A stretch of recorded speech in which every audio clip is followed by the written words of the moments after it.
Good time of day to all of you, my friends, here on Chess.com. This is Grandmaster Alex Yermolinsky, and today is Game 5 of the World Championship match. Fabiano got white again, and again we saw the Rossalima. Bishop b5. Well, I hate to say this, but I think it's the dead end for Fabiano. Really, I don't believe that he can continue playing like this when his queen pawn only gets to come to d3. Well, we saw it in the first two games, and we're gonna see it again in Game 5. Well, Fabiano's strength is in complex games with the slow development of the plans and the eye on the opponent's king very often. And that's what Magnus is having problems with, the safety of his king. No, well, if Magnus has any kind of problems playing chess, then it's the keeping his king safe. Obviously, well, we recall Magnus's losses, like the Chinese Grandmaster Bu Xianzhi. Oh, that's memorable. Anyway, the way the game is going in the Rossalima is just not the right way for Fabiano. And today, again, he struggled, and as you're about to see, he had to be inventive just to keep the game balanced, keep the game within equality. And I think that Magnus kind of let him off the hook. Not as obvious. It's not as obvious as it was in Game 1 when anyone could see that Magnus was winning. But today Magnus also was the one with the chances. Alright, after this brief recap, let's go to the moves. Alright, a different move order, or rather different idea. White delays the capture on c6. And this was the most popular line of the Rossalima some years ago. I remember I played it with white in my junior days. Wanted to play c3 and d4. Well, black obviously found methods of dealing with that, and along with the move knight f6, which is quite popular, the continuation e5 also has a very good reputation. Now, still a chance for white to take on c6 and get something similar, if not exactly what we saw in Game 3. But Fabiano decided to go for the wing gambit with b4. Now, the shocking value of this move, I think, was somewhat overstated by some of the commentators. It's a known move. And, well, dozens of games are in databases, and I don't think it came as a surprise for Carlsen.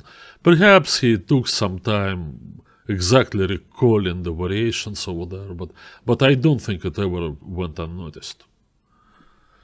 Alright, there are two choices of capturing this pawn. Actually,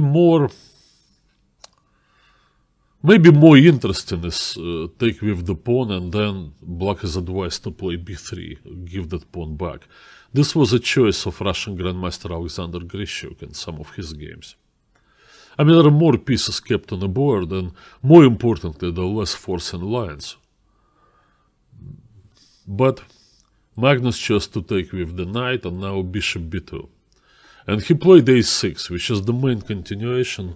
However, black has other possibilities, and maybe Magnus simply didn't feel like testing some unfamiliar waters, trying to keep that extra pawn with moves such as queen c7, or a very interesting move queen b6. As well, it's an interesting possibility. So he went for e6, likely anticipating what happened in the game. So a3 was played, and now we have trades on the a-file, and now black is having a problem protecting the pawn on e5. So he can't really go for material gains on the queen side, not to mention that ending up with triple pawns would hardly be considered a gain. So he went d6, which is okay, and now development. That knight is headed for c6 to provide good protection to the e5 pawn. Somewhat similar to Game 3, white is also gaining some pawn advantage in the center, but the pawns are not moving fast enough forward or effectively enough to cause black any real problems. I don't think so. Now, well, we can take on d6 and play d4. Well, likely capture, take here, castles. Alright, bishops are gonna be traded on g7, queens are gonna be traded on d1. And in that endgame, even if theoretically speaking white could have some advantage with 4 against 3 on the king side versus the double pawns crippled majority on the other side of the board. But the backward pawn on c2, and well, I don't believe white has any realistic chances. So probably same was Caruana's thinking. That's why he chose queen a2. Now the pawn is on b5 is under attack, so it goes forward. And now queen c4. I think this, considering the speed with which Caruana played his moves, it was still part of his home preparation. Now, right, it's good to be prepared and it's good to guess correctly and get the position you looked at, but well, it still doesn't remove the question of how good this position actually is. To assign an additional value to it because it's something that you correctly predicted, no, well, it may be comforting, but it's hardly very effective. I see the influence of Caruana's principal coach and great opening expert, former knockout world champion Rustem Kasimdzhanov. But Kasimdzhanov lately, became all openings and nothing else, which is really a shame considering the great talent that Rustam always was. I think that's the downside of spending too much studying opening lines with computers. You find it difficult to make aggressive choices at the board. Now, queen b5. There was a chance, right? But now what? Once again, d4 is not really effective in this situation. So if white goes d3, then he can get a comfortable looking pawn structure. But don't forget that backward pawn on c2 is still there. Black protects the e5 pawn, and now what is white to do? I mean, what's the use of the bishop on a1 if they cannot win the pawn on e5? Or we're not planning to push d4 in the center? And the bishop is rather passive. If white tries to intensify the pressure with knight c4, then comes b3, and it breaks up white's pawn structure. There's just no advantage to be found here. None of those lines. So queen c4. Alright, now queen a5.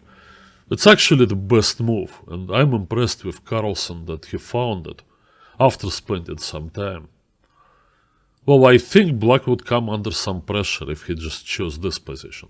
It appears to be okay, structure-wise, but it's not really the pawns that are most important in the game of chess. It's rather the pieces, right? I mean, what else to do? You play that, and then there is this check.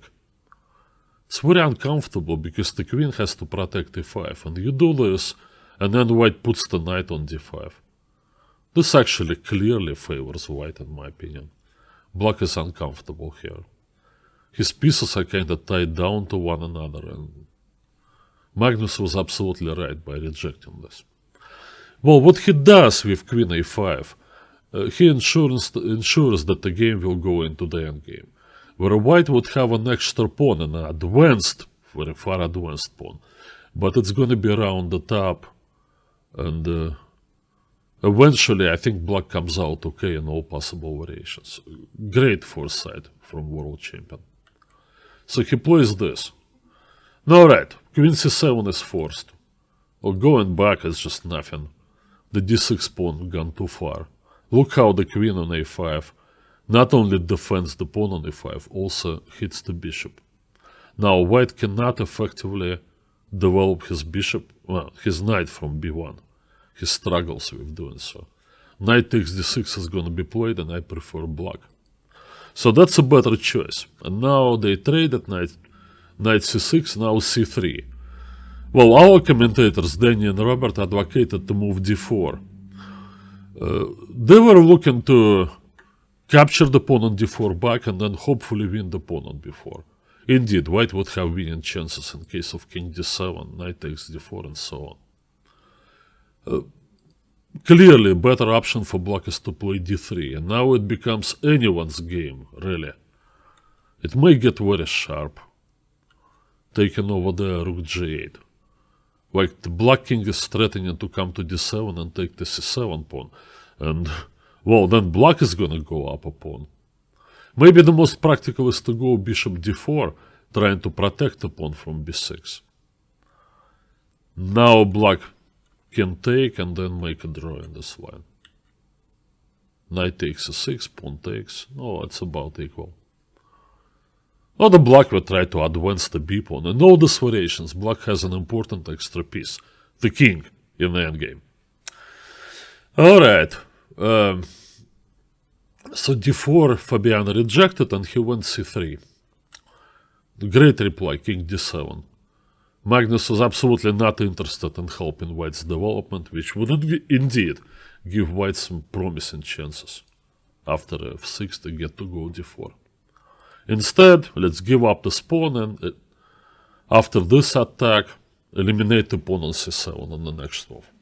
Now, white is still going to be up a pawn, but here Fabiano started thinking, which is not really a good sign. You know, after he did all this preparation and guessed the opening right, and then before you reach move 20, well, your advantage on time dissipates and you slowly become to realization that there is no advantage in your position at all. Well, b5 would be a lame choice, obviously. Now you have to defend. You're losing the pawn on c7. Knight c3 is somewhat more interesting. Try for this. No, there is king c7, of course, because the bishop on a1 is still hanging. Don't know what white plays here. I wonder if you can try d4 with the idea of recapturing with the help of knight b5 check. I mean, I doubt that white can cause any problems for black. I mean, it's basically just a better way to survive. Well, after a long thing, Fabiano settled on bishop c3 and d3. It really didn't look very inspiring. No, well, white is trying to get the knight from b1 into play via d2, but the pawn on d3 is weak. And both players by that time realized that black stood better. And it was Carlsen's turn to make a mistake. Somewhat similar to what he did in game 1 when he inadvertently grabbed that pawn on c3 with the bishop on move 40 and allowed white to direct play with simplifications into a drawn rook endgame. Here also he just goes for some material gains, maybe a little bit too soon. He played king b6. I just didn't trust this move. Sending the king forward, there's still enough pieces on the board to cause problems. I mean, the move b5 advocated by, I'm sure, many commentators, including our own Robert Hess, looked like the way to go. Fix that weakness on b4, and then take your time attacking it. Possibly go in f6 and bishop to f8 if needed, but you want to stop the move d4. Maybe you bring the rook to a4. What is white doing? Nobody knows. Well, for example, if he does king f1, then after this he has to go d4, but that allows this annoying check and then the king has to go back. I'm not sure how good this stuff is for white. But anyway, after b5 I give black some advantage, and I'm sure Magnus saw it, but well, he decided to go for the b pawn with the king. Great reply from Caruana. One thing they noticed already in this match, that when the going gets tough, Fabi responds. You know, he finds best defensive resources. He did it in game 1, and again in this position. This is a great move. It's gonna cost white not 1, but 2 pawns. But Fabi already saw the position which the game resulted in, and found it, well, absolutely safe for himself. Along the way, he rejected the other line, which was acceptable, knight c3, and then check followed by knight c5. That would probably be enough for white also to equalize more or less comfortably. But this is a trickier line, and that was Caruana's plan. Everything's forced, you have to take. Now, black is up a pawn, with the active king and the passer on the queen side. One problem is that's white's turn, and after this check, the pawn's gone. And now another inconvenience, the weakness on the 7th rank. The only way to protect the pawn is to bring the knight back. Now, after this check, king f1. Alright, on the face of it, black has 4 against 3, with some potential of converting the advantage. And actually having pieces on the board, well, helps, right? So, under normal circumstances, say the black king is on e6, and he gets to play h6, stop all the checks, get the knight into play, he would have reasonable winning chances. But the king is kind of, I don't know, overdeveloped, if you wish, and it gets in trouble. Well, the funniest line, no, maybe not so funny, if you're Magnus Carlsen and you discover it, is this checkmate. And there is more. Say you play h6, preparing to escape with the king. Then white has the strange looking move g4, but it actually has a strong idea, right? I mean, I want to play knight e1 check and then rook c4, which is almost mate. You would have to give up the exchange on d4. I guess by this time Magnus already figured out the danger to his king, and he chose the safest way to extract the king from there, which was to play king e4 in this position. Now, white cannot really go g4 because the knight on f3 is hanging, and he doesn't quite have the time to protect the knight because the king comes back. So logically, in this position, Fabiano continued with knight g5, took his pawn back, but he wasn't able to win the bishop because of bishop f6. Now, after g4, the players agreed to a draw. It was actually a good game, and I really enjoyed following it. I spent pretty much all 3 hours plus that the game took, looking at various variations. Not a bad game at all. But from a point of view of Fabiano's prospects in the match, that was another kind of a wasted opportunity. Now, we know that they shift the cover alternation, and Magnus is going to have 2 whites in a row. And basically it's survival time for Fabiano because he only has 3 whites left. Alright, let's follow this match. Let's continue following. I'll be making my game day reports until the end. Thank you for your attention. This is Grandmaster Alex Yermolinsky.